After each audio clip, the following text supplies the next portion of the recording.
O primeiro tópico na construção do que eu quero abordar com vocês aqui é uma pergunta que merece uma resposta adequada. O jejum é opcional? Essa pergunta precisa ser bem respondida, porque muitas vezes por ignorância nós podemos tratá-la de forma equivocada. Honestamente, até janeiro de 2022, 4 anos e meio atrás, eu ensinava, às vezes não aberto, não explicitamente, mas dando a entender que o jejum era opcional. Por quê? Quando a gente vai avaliar o jejum, no Antigo Testamento você tem um único dia, uma vez ao ano, de um jejum compulsório, obrigatório. Levítico 23, 27, nos fala do dia da expiação. Aliás, quando você lê ali, você nem vê a palavra jejum. O Senhor diz, vocês vão afligir as vossas almas nesse dia.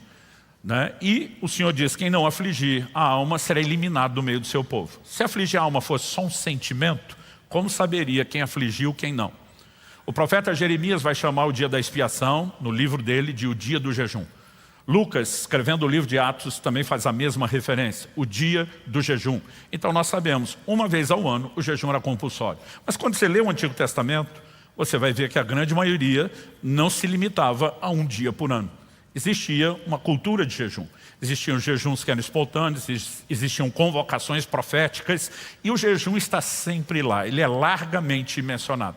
Mas quando chega o Novo Testamento, nós não temos uma ordem.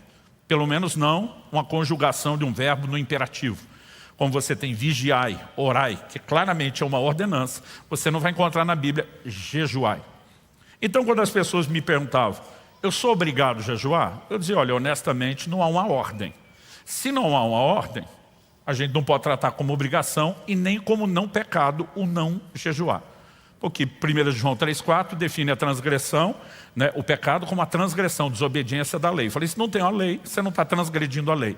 Mas embora jejuasse, o que eu dizia para as pessoas é, só quem jejua vai acessar alguns níveis de manifestações do sobrenatural, que quem não jejua nunca vai acessar. O próprio Jesus, quando os discípulos questionam por que é que nós não pudemos expulsar o demônio daquela pessoa, Jesus diz, essa casta não sai a não ser por meio de oração e jejum. Então eu dizia, o jejum vai te dar acesso a manifestações sobrenatural que você não teria se não jejua, mas você não é obrigado.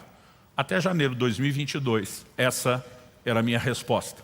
E lamento muito nunca ter entendido isso com mais clareza antes. Em janeiro de 22, estava trancado, escrevendo, enquanto jejuava, o primeiro livro dessa série, A Cultura do Jejum, e o Espírito Santo me confrontou. Ele diz, você está confortável com crentes da sua igreja, do seu rebanho, que nunca jejuam? Porque enquanto estava preparando esse material, nós fizemos uma enquete. Depois a gente repetiria isso, com muitos milhares de pessoas respondendo. Há muitos milhares. Estou falando de uma amostragem estatística muito superior a qualquer campanha de pesquisa de intenção de voto que você já teve acesso. Para quem entende estatística, robusto. Muitos milhares de pessoas responderam. E o que nós descobrimos era que 59 alguma coisa por cento, quase 60% dos crentes, responderam nunca ter jejuado nenhuma vez sequer na vida.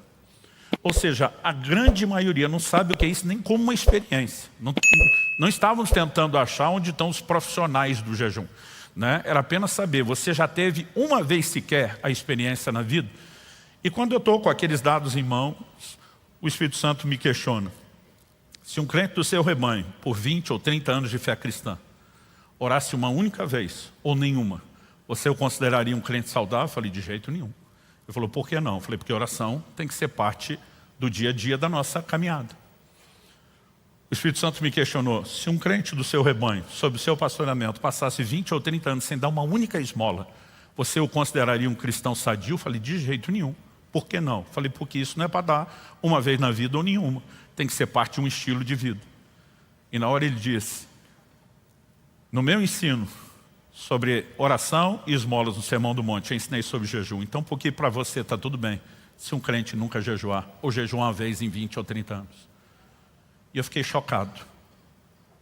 O que veio a seguir foi uma orientação. Mateus capítulo 6, Sermão do Monte, dos versos 16 a 18, que Jesus ensina sobre jejum. Ele diz, quando jejuardes. Ele não diz se jejuardes. Aqui nós temos uma declaração, eles vão jejuar. E lá nós temos uma orientação. Quando vocês jejuarem, vocês têm que fazer dessa e dessa forma. E o que o Senhor falou no meu coração é, não haveria uma orientação para se fazer determinada coisa, a menos que se esperasse que os orientados fizessem o que está sendo orientado a ser feito.